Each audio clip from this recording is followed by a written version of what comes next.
পরেশবাবু একটি পরশ পাথর পেয়েছেন। কবে পেয়েছেন, কোথায় পেয়েছেন, কেমন করে সেখানে এলো, আরও পাওয়া যায় কি না, এসব খোঁজে আপনাদের দরকার কি? যা বলছি শুনে যান। ভিন্ন স্বাদের গল্পের সমাহার চ্যানেলে আমার আজকের নিবেদন লেখক রাজশেখর বসু ওরফে পরশুরামের লেখা গল্প পরশ পাথর। গল্প পাঠ ভালো লাগলে গল্পের শেষে একটা লাইক করে দেবেন, আমার চ্যানেলটিকে সাবস্ক্রাইব করে আমার পাশে থাকবেন। তো চলুন শুরু করা যাক আজকের গল্প পরশ পাথর।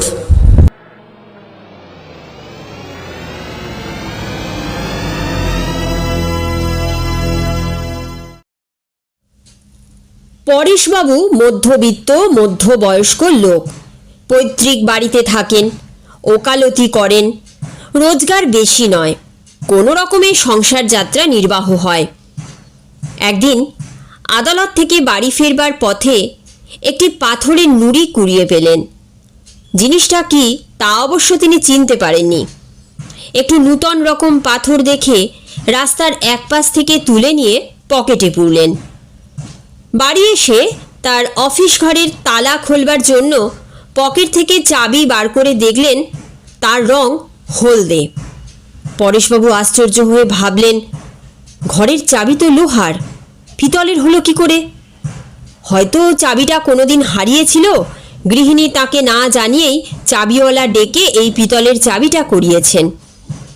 এতদিন পরেশবাবুর নজরে পড়েনি। পরেশবাবু ঘরে ঢুকে মানিব্যাগ ছাড়া পকেটের সমস্ত জিনিস টেবিলের উপর ঢাললেন। তারপর দোতলায় উঠলেন। চাবির কথা তাঁর আর মনে রইল না। জলযোগ এবং ঘণ্টাখানিক বিশ্রামের পর তিনি মকদ্দমার কাগজপত্র দেখবার জন্য আবার নিচের ঘরে এলেন এবং আলো জ্বাললেন। প্রথমেই পাথরটি নজরে পড়ল। বেশ গোলগাল চকচকে নুড়ি। কাল সকালে তার ছোট খোকাকে দেবেন, সে গুলি খেলবে। পরেশবাবু তার টেবিলের দেরাজ টেনে পাথরটি রাখলেন। তাতে ছুরি, কাঁচি, পেন্সিল, কাগজ, খাম প্রভৃতি নানা জিনিস আছে। কি আশ্চর্য, ছুরি আর কাঁচি হলদে হয়ে গেল।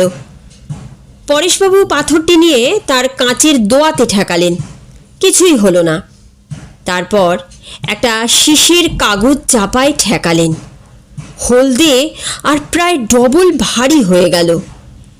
পরেশবাবু কাঁপা গলায় তার চাকরকে ডেকে বললেন, ও পড়িয়া, ওপর থেকে আমার ঘড়িটা চেয়ে নিয়ে আয়।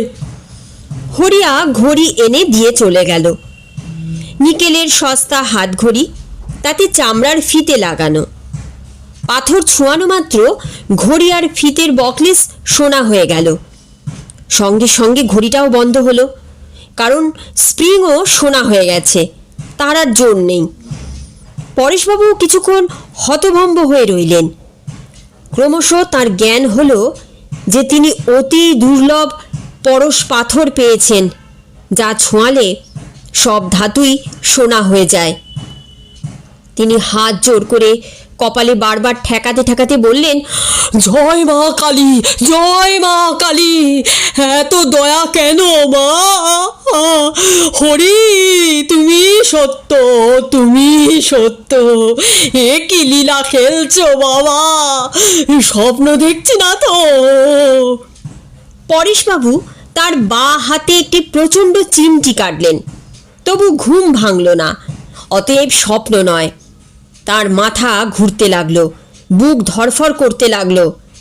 শকুন্তলার মতন তিনি বুকে হাত দিয়ে বললেন, হৃদয় শান্ত হ, এখনই যদি ফেল করো তবে এই দেবতার দান, কুবেরের ঐশ্বর্য ভোগ করবে কে?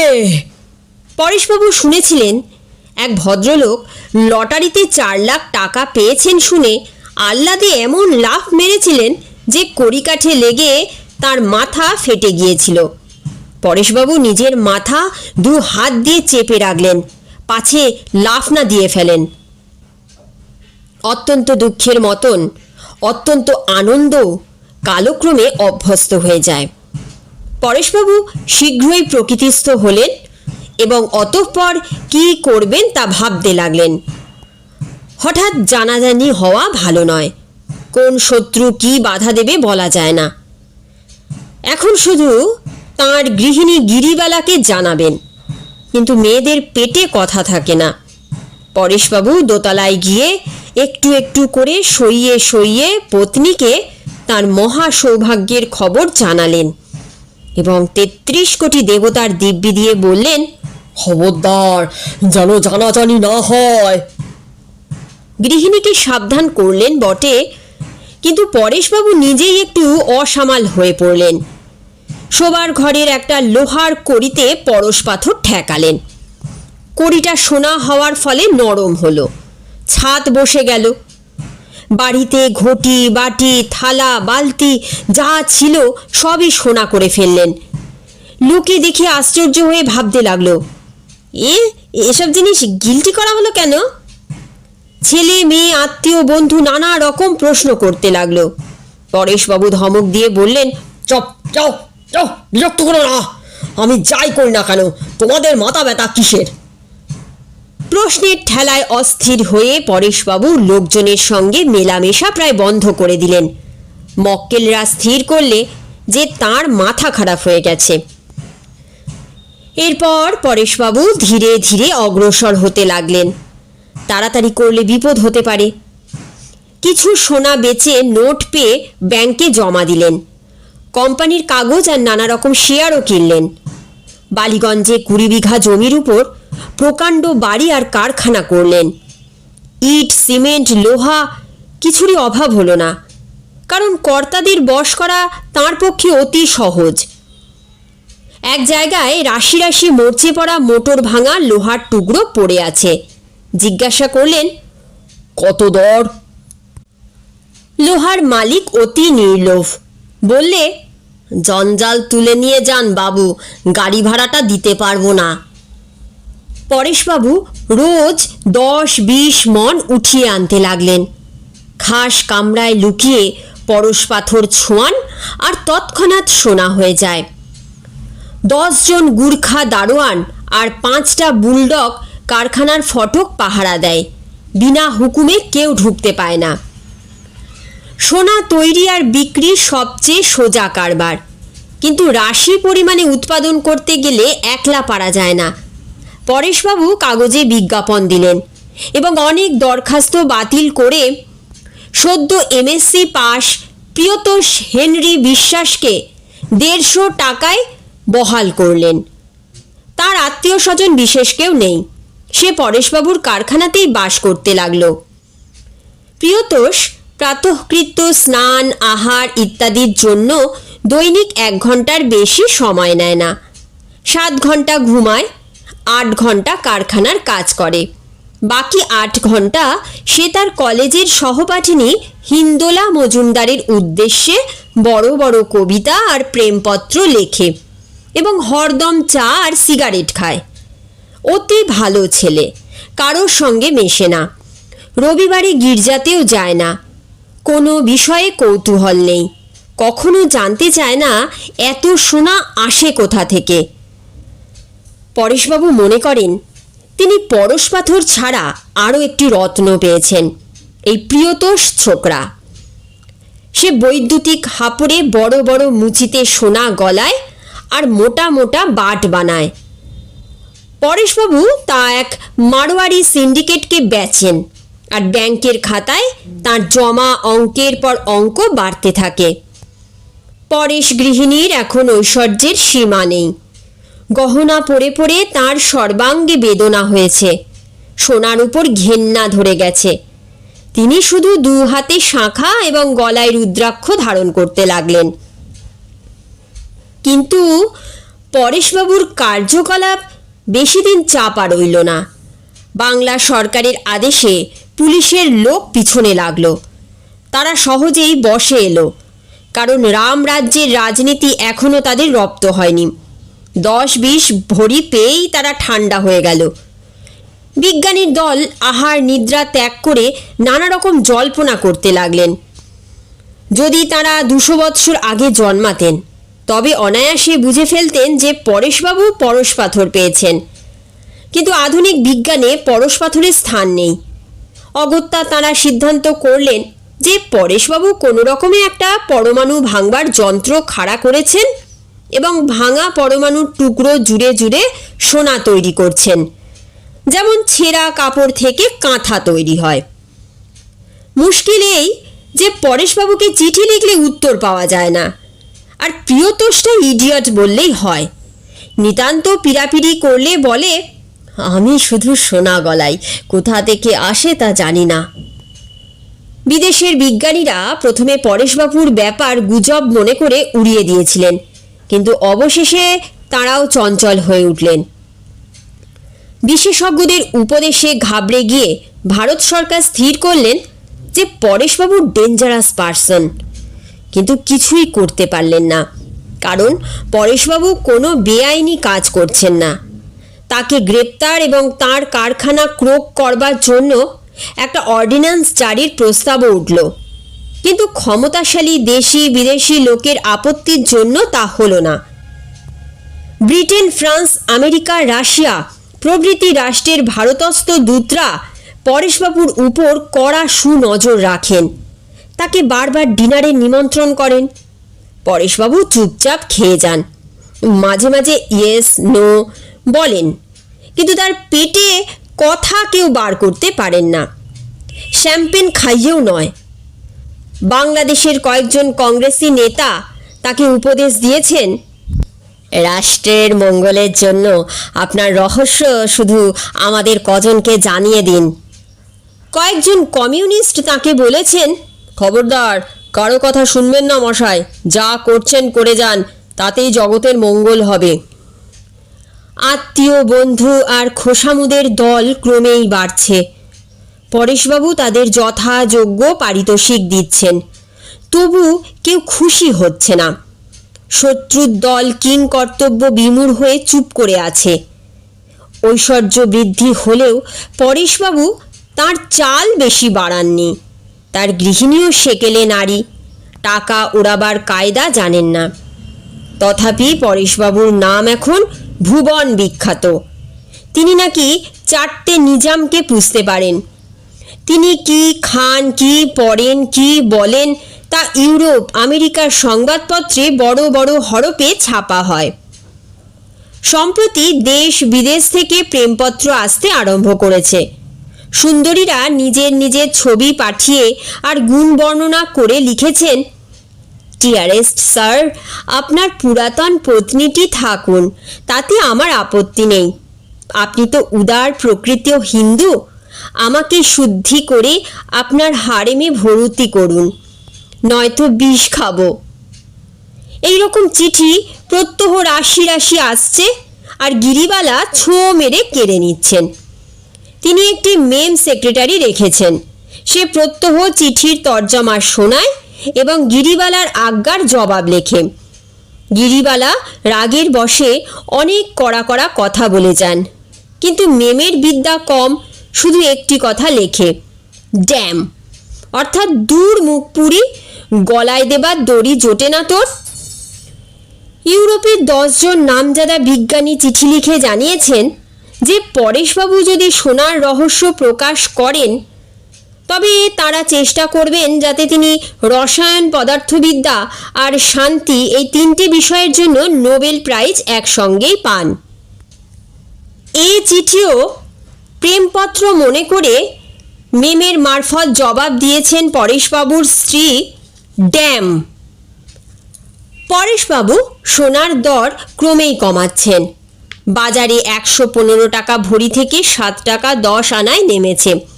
ব্রিটিশ সরকার সস্তায় সোনা কিনে আমেরিকার ডলার লোন শোধ করছেন। আমেরিকা খুব রেগে গেছে, কিন্তু আপত্তি করবার যুক্তি স্থির করতে পারছেন না।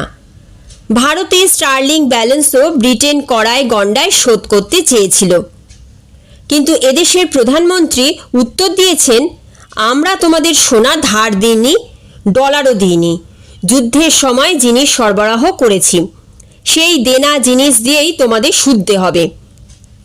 অর্থনীতি আর রাজনীতির ধুরন্ধরগণ ভাবনায় অস্থির হয়ে পড়েছেন, কোনো সমাধান খুঁজে পাচ্ছেন না।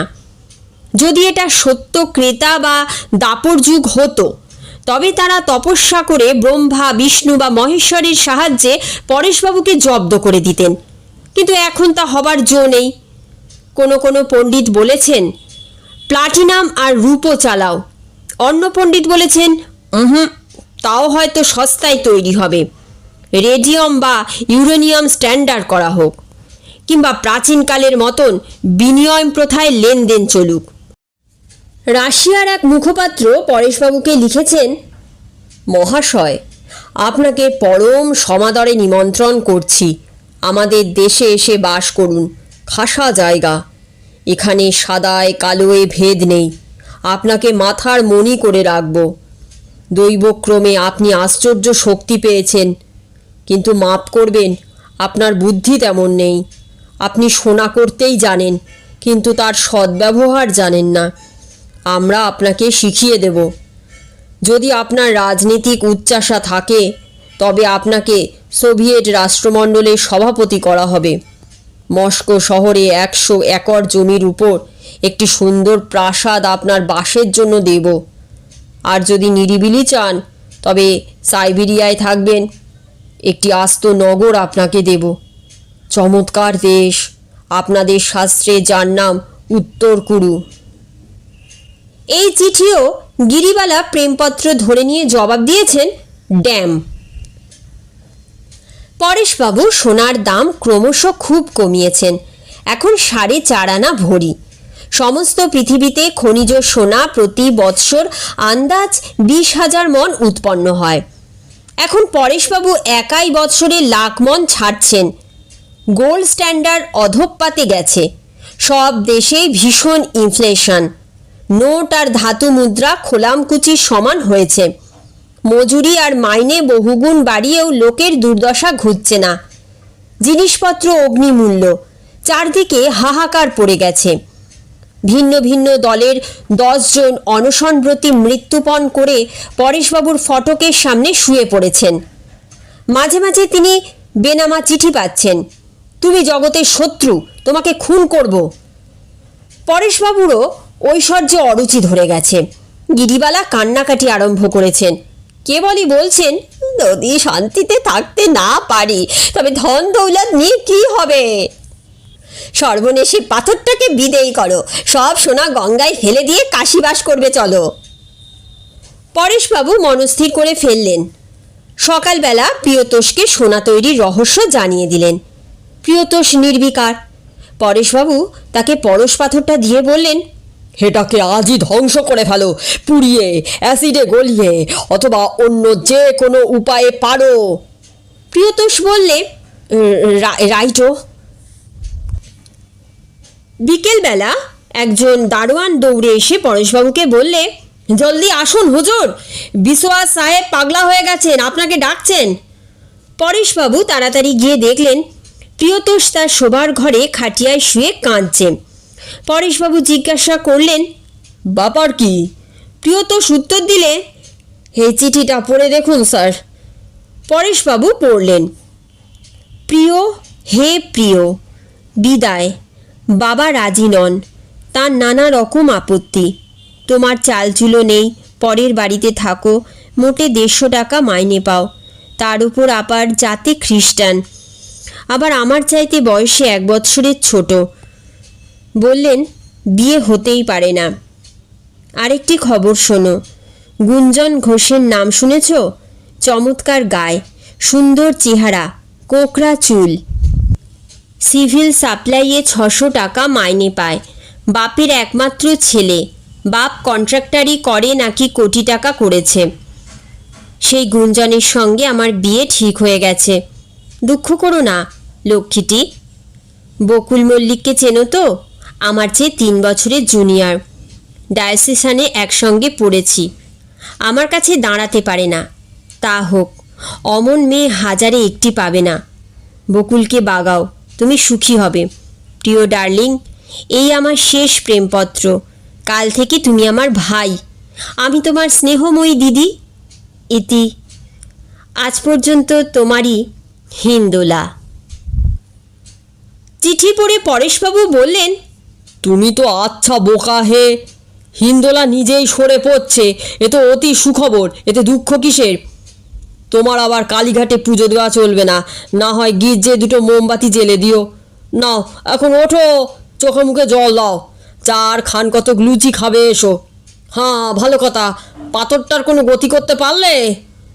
প্রিয়তোষ করুণ স্বরে বললে, গিলে ফেলেছি স্যার, হে প্রাণ আর রাখবো না, আপনার পাথর আমার সঙ্গেই কবরে যাবে। ওহ, এতদিনের ভালোবাসার পর এখন কিনা গুঞ্জন ঘোষ। পরেশবাবু আশ্চর্য হয়ে বললেন, পাথরটা গিললে কেন? বিষ নাকি? প্রিয়তোষ বললে, কম্পোজিশন তো জানা নেই স্যার, কিন্তু মনে হচ্ছে ওটা বিষ। যদি বিষ নাও হয়, যদি আজ রাত্রির মধ্যে না মরি, তবে কাল সকালে নিশ্চয়ই 10 গ্রাম পটাশ সায়ানাইড খাবো। আমি ওজন করে রেখেছি। আপনি ভাববেন না স্যার, আপনার পাথর আমার সঙ্গেই কবরস্থ হয়ে থাকবে সেই ডে অফ জাজমেন্ট পর্যন্ত। পরেশবাবু বললেন, আচ্ছা, পাগলের পাল্লায় পড়া গেছে, ওসব বদ খেয়াল ছাড়ো। আমি চেষ্টা করব যাতে হিন্দোলার সঙ্গে তোমার বিয়ে হয়। ওর বাপ জগাই মজুমদার আমার বাল্যবন্ধু, ঘুঘু লোক। তোমাকে আমি ভালো রকম যৌতুক দেব, তা শুনলে হয়তো সে মেয়ে দিতে রাজি হবে। কিন্তু তুমি যে খ্রিস্টান, হিন্দু হব স্যার, একেই বলে প্রেম। এখন ওঠো, ডাক্তার চ্যাটার্জির কাছে চলো, পাথরটাকে তো পেট থেকে বার করতে হবে। পরেশবাবু জানালেন যে প্রিয়তোষ অন্যমনস্ক হয়ে একটা পাথরের নুড়ি গিলে ফেলেছে। ডাক্তারের উপদেশে পরদিন এক্স রে ফটো নেওয়া হলো। তা দেখে ডাক্তার চ্যাটার্জি বললেন, এমন কেস দেখা যায় না, কালই আমি লানসেটে রিপোর্ট পাঠাবো। এই ছোকরার অ্যাসেন্ডিক কোলনের পাশ থেকে ছোট্ট একটি সেমিকোলন বেরিয়েছে, তার মধ্যে পাথরটা আটকে আছে। হয়তো আপনি নেমে যাবে। এখন যেমন আছে থাকুক, বিশেষ কোনো ক্ষতি হবে না।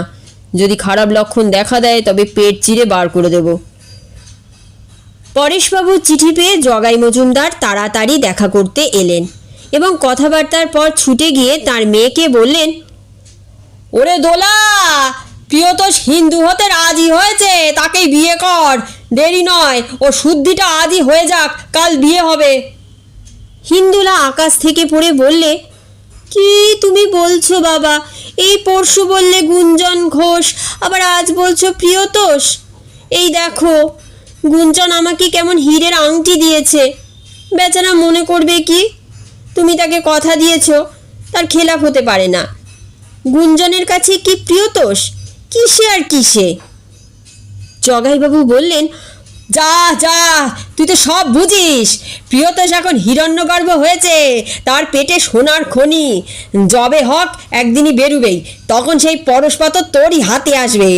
পরেশবাবু সেটা নেবেন না, প্রিয়তোষকে যৌতুক দিয়েছেন। ফেরত দে ওই হীরের আংটি, অমন 1000টা আংটি প্রিয়তোষ তোকে দিতে পারবে।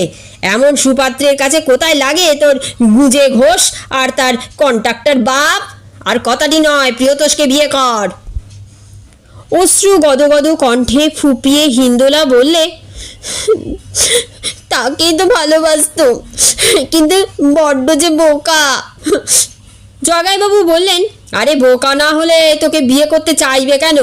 যার পেটে পরশ পাথর, সে তো ইচ্ছে করলে পৃথিবীর সেরা সুন্দরীকে বিয়ে করতে পারে। প্রিয়তোষ হেনরি বিশ্বাসের মনে বিন্দু মাত্র অভিমান নেই। তার শুদ্ধি হলো। 1 সের ভেজিটেবল ঘি দিয়ে হোম হলো। 5 জন ব্রাহ্মণ লুচি ছোকা দই বোঁদে খেলে।